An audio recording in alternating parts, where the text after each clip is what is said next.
สำหรับบทเรียนนี้จะเป็นบทเรียนของชั้นม.3 ภาษาอังกฤษของชั้นม.3 มื้อนี้จะเป็นบทเรียนที่2 Unit 2 หัวข้อของมันจะเป็น Jennifer is going to live in เวียงจันทน์ Jennifer เนาะจะไปอยู่เวียงจันทน์ Lesson 1 บทเรียนที่1ของเฮา A busy week ahead เนาะอาทิตย์ที่ยุ่งยากในข้างหน้า ahead แม่นก่อน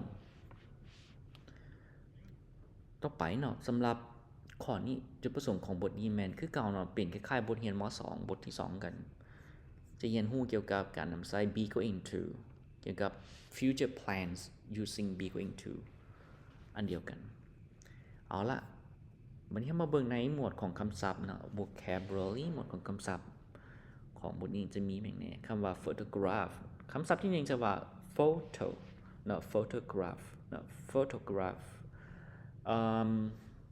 จะแปลว่ารูปเนาะรูปถ่ายรูปต่างๆ say photograph CD player เครื่องลื่น CD ในสมัยตะกี้เนาะเมื่อ 20-30 ปีก่อน CD player นี่มัน popular หลายแต่ในปัจจุบันอาจจะบ่แล้วบ่ popular แล้วบ่มีซ้ำ CD player the next one is suitcase ก็คือหีบเดินทางกระเป๋าเดินทางใส่บ่เป็นกระเป๋าติเป็นหีบเดินทางเนาะที่กับหีบใหญ่ๆอ่ะสี่เหลี่ยม suitcase embassy ก็คือสถานทูตนะ embassy สถานทูต camera ก็คือกล้องถ่ายรูปshots ส่งขาสั้นเนาะส่งขาสั้นvisa ก็วีซ่าในการเดินทางประมาณนี้ travel agent คือบริษัทนำเที่ยวบริษัทที่นำเที่ยวหรือว่าบริษัทที่จัดการเกี่ยวกับการเดินทางจองปียนต์ปีเรือปีรถอย่างต่างๆใช้ว่า travel agent บริษัทนำเที่ยวน่าจะแม่นต่อมาเป็น passport เนาะ passport ก็คือหนังสือเดินทางหรือว่า passport plane ticket คือปียนต์ปีเครื่องบินเนาะปีโดยสารเครื่องบินปียนต์ trip แปลว่าการเดินทางหรือว่าการท่องเที่ยวก็ได้นะ trip take a trip the next one pack คือหีบห่อเมียงห่อเครื่องถ้าเป็นกริยามีความหมายว่าห่อเครื่องห่อของ package ต่างๆนะ packaging ต่างๆหรือว่าการห่อเครื่องต่างๆห่อพัสดุต่างๆข้อที่2เนาะ listen and repeat after the teacher อ่านคำศัพท์เหล่านี้นะตามครูสอนอาจารย์ก็ข้ามข้อที่3จะเป็น point and say see แล้วก็เว้าเนาะ take turns to point and say ก็ see แล้วก็เว้าตามเปลี่ยนกัน see แล้วก็เว้านี่มันหยัง number 1 is suitcase number 2 is radio plane ticket next one passport or visa I think the next one is Jennifer มีบ่ในมีในนี้picture เพิ่นใส่กรอบสีแดงนะใส่คำว่า pictures or photograph เนาะรูปภาพรูปถ่ายcamera embassy and the next one travel agent okay number 4 is grammar note อันนี้ก็คือเก่าเนาะจะใช้คล้ายๆบทที่บทเรียนของชั้นม.2 ในบทที่2อันเดียวกันเลยแต่รูปแบบเพิ่นจะค่อนข้างซับซ้อนซับซ้อนอันนี้เพิ่นจะอธิบายว่าเนาะ be going to is used to express a person's plan and intentions การใช้นำใช้ be going to เนาะเป็นใช้เพื่ออธิบายเกี่ยวกับแผนการของบุคคลในอนาคตเนาะหรือว่าเจตนาของคนในอนาคตเห็นแนวใดเนาะเจตจำนงของเขา intentions สูตรของมันจะแม่น be going to บวก infinitive verb ตัวอย่างเนาะ I am going to pack the suitcase I'm going to pack the camera อันนี้เดี๋ยวเด้ออันนี้แม่นถ้าเพิ่นใส่แบบ4เด้อ I'm going to pack to the radio มันบ่ได้อันนี้ถ้าว่าเพิ่นจะเฮ็ดอันนี้เป็นคำศัพท์แบบ4มันจะบ่ซื่อกันเด้ เนาะมันจะแบบนี้ pack the suitcase นี่ได้เป็นคำไปคำมันแล้วเนาะเป็น listen to listen a camera บ่ได้แน่เนาะเพราะว่าคันเฮ็ดแบบซี่มีความหมายว่าคำศัพท์มันจะต้องไขว้กันได้เนาะสามารถไปกับตัวใดตัวหนึ่งได้อันนี้ก็เส้นเดียวกันเนาะใส่ I กับ am เนาะมันจะบ่เป็นต้องมีเส้นขีดขั้นเนาะจึงสามารถไปได้อาจารย์ขอแนะนำแบบสั้นถ้าเฮ็ดแบบซี่มันจะสับสนเนาะนักเรียนจะเข้าใจว่าบางคนจะเข้าใจว่านี้มันจะไปกับตัวนี้ได้บ่ตัวนี้ได้บ่นั่นนี่เนาะจะเป็นเกิดว่า dueling ได้แบบนี้อันนี้จะบ่ค่อยถูกปานใดต่อไปเนาะสำหรับต่อไปแม่นข้อที่5แม่น reading and practice ก็อ่านแล้วก็ฝึกซ้อมเอามาเบิ่งในบทอ่านกัน read the text and take turns to ask can answer the questions อ่านบทนี้แล้วก็เปลี่ยนกันถามคำถาม example how old is Jennifer อายุจักปี she's 13 years old เราอายุ13ปีเมื่อ30ปีก่อนต่อมาบทอ่านของเขา Jennifer is busy this week เนาะ Jennifer ยุ่งหลายอาทิตย์นี้ Jennifer is 13 years old Jennifer อายุ13ปี She is an Australian student เราเป็นนักเรียนคนออสเตรเลีย She is tall and pretty เราเป็นคนสูงงาม She has got long curly hair เรามีผมยาวกูด She has got a younger sister Grace เรามีน้องสาวคนหนึ่งชื่อ Grace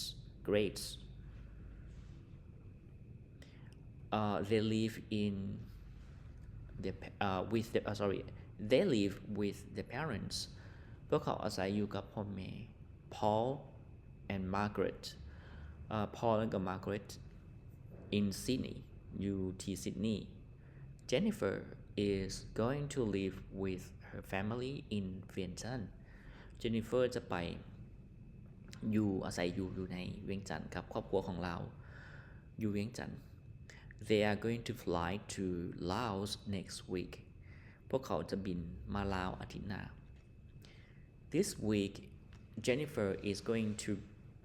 is very busy preparing for her trip อาทิตย์นี้เนาะแม่น Jennifer แม่นยุ่งเกี่ยวในการเกี่ยมการเดินทางของเรา Her parents are going to send their passports to Laos embassy in Canberra to get visas พ่อแม่ของเราเนาะกำลังเกี่ยมกำลังส่งพาสปอร์ตหนังสือเดินทางไปที่สถานทูตลาวที่ Canberra เพื่อขอวีซ่า They are going to buy the plane tickets and at the travel agent พวกเขาจะไปซื้อปี้ยนต์เนาะอยู่ที่ตัวแทนนำเที่ยวบริษัทตัวแทนนำเที่ยวประมาณนี้ Jennifer thinks the weather in Laos is hot Jennifer คิดว่าสภาพอากาศในประเทศลาวน่ะร้อน She is going to buy some shorts เราจะไปซื้อทรงขาสั้น and skirts แล้วก็ skirts She likes listening to music and taking photographs แล้วมักการฟังเพลงแล้วก็การถ่ายรูป So she is going to buy a CD player and a camera ฉะนั้นเราจึงจะไปซื้อCD เนาะเครื่องเล่น CD แล้วก็กล้องถ่ายรูปต่อไปนั้นเป็น Then she is going to pack her suitcase ก็คือหลังจากนั้นเราก็จะไปจัดเครื่องเนาะห่อเครื่องเข้ากระเป๋าของเรา At the weekend she is going to have dinner with her family and friends to say goodbye to them หลังในวันท้ายอาทิตย์เนาะพวกเขาก็จะมีงานเลี้ยงงานกินข้าวแลงเนาะกับครอบครัวแล้วก็เพื่อนของเราเพื่อบอกอำลาประมาณนี้ก็ค่อนข้างด่วนเนาะเพราะว่าในไปเฮ็ดวีซ่าธรรมดาต้องขอก่อนจนแล้วเนาะประมาณอาทิตย์หน้าสิไปอาทิตย์นี้มาขอวีซ่าจ้อเกินไปอาจจะแม่นขอก่อนทันมาเบิ่งคำถามเนาะ questions คำถามในนี้บอกว่า what does Jennifer live now where does Jennifer live now Jennifer อาศัยอยู่ไสในตอนนี้ตามบทเรื่องก็แม่นอยู่ที่ Sydney Australia number 2 where is she going to live เราจะไปอยู่ไสในอนาคตแผนการเราจะไปไสshe is going to live in Vientiane Laos where is she going to when is she going to Vientiane เราจะไปเวียงจันทน์เมื่อใด next week อาทิตย์หน้าเนาะ why are her parents going to travel to Vientiane เป็นอย่างพ่อแม่ของเราจึงต้องไปเดินทางไปเวียงจันทน์ I don't know I'm not sure ก็บ่ฮู้อาจารย์บ่ฮู้กัน what is Jennifer going to buy for her trip Jennifer จะไปซื้ออย่างเนาะสำหรับการเดินทางครั้งนี้maybe CD player or camera why is she going to buy CD players because she like listen to music who is she going to have dinner with family and friends family members and friends and the next one is listen and complete แล้วนี่ก็ฟังแล้วก็เฮ็ดเป็นเติมคำศัพท์ใส่ในนี้เนาะตัวนี้ก็คือการจะเป็นบทอ่านข้างถึงนั่นแหละให้เฮาอ่านแล้วก็เติมใส่ในนี้ครูอาจจะเป็นครูอ่านให้ฟังเนาะเป็นครูอ่านให้ฟังแล้วก็เติมคำศัพท์ที่มันหายไปอยู่ในนี้เข้าไปในนี้อาจารย์ขอข้ามก็แล้วกันเนาะ read and answer read the text in exercise 6 and answer the following questions how old is Jennifer what does she do where does she live อาจารย์คิดว่ามันค่อนข้างซ้ำกันเลยแหละในข้อที่7ในข้อนี้เนาะกิจกรรมตัวนี้เนาะอันบทอ่านอันเดียวกันแต่ว่า read and answer คือเก่าใน exercise ข้อที่6นี้ก็เป็นก็ยากอะไรก็ยากให้น้องๆตื่มใส่แล้วก็อ่านเบิ่งเนาะในข้อนี้ก็มีแม่งนี่ how old is Jennifer 13 what does she do students where does she live she live in Australia Sydney why are her parents going to send their passports to the Lao embassy เป็นอย่าง embassy เป็นอย่างพ่อแม่ของเราจึงจะต้องส่งพาสปอร์ตไปให้สถานทูตลาวbecause to get visa ขอวีซ่าwhen are Jennifer and her family going to fly to Laos เมื่อใดเนาะ Jennifer กับครอบครัวของเราจะบินมาลาวก็ next week the next week number 6 what are they going to buy at the travel agent พวกเขาจะไปซื้ออย่างอยู่ที่บริษัทนำเที่ยว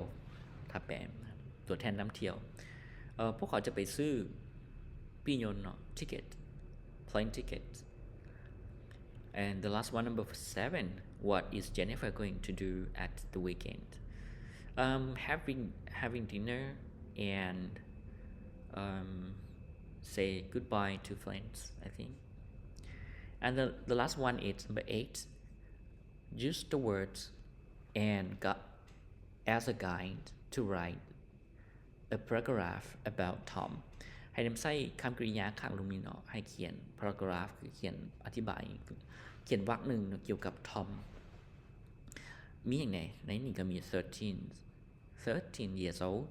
เขาก็ใส่คำว่า Tom is 13 years old like อาจารย์พูดไม่ like มีอย่างเกี่ยวกับอย่าง like เกี่ยวกับ Tom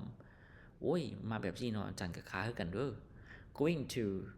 ไม่หยัง is next week leave in อาจารย์ talk tall suitcase pretty pack เอาไปละแบบนี้มันเป็น creepy เนาะค่อนข้างยุ่งยากให้นักเรียนเนาะมันบ่พัฒนาทักษะหยังเขาแม้แต่อาจารย์เองยังอ่านสับสนเลยในข้อนี้มาเบิ่งกันเนาะนี่เฮาจะใช้แนวใดนี่เฮาก็ใช้ว่า Tom is 13 years old she like playing games she is going to Laos next week she is very excited okay next week we have he is going to live in Vientiane Tom is a very tall man tall boy this week he packed his suitcase and he also very pretty okay I think okay just kidding นั่นคือบทเรียนทั้งหมดของอาจารย์อธิบายในมื้อนี้เราจะเป็นรูปแบบนี้ประมาณนี้เนาะบทเรียนนี้ก็บ่ค่อนข้างน่าสนใจบ่น่าสนใจเลยบ่ฮู้ว่าเพิ่นฝึกหยังเฮา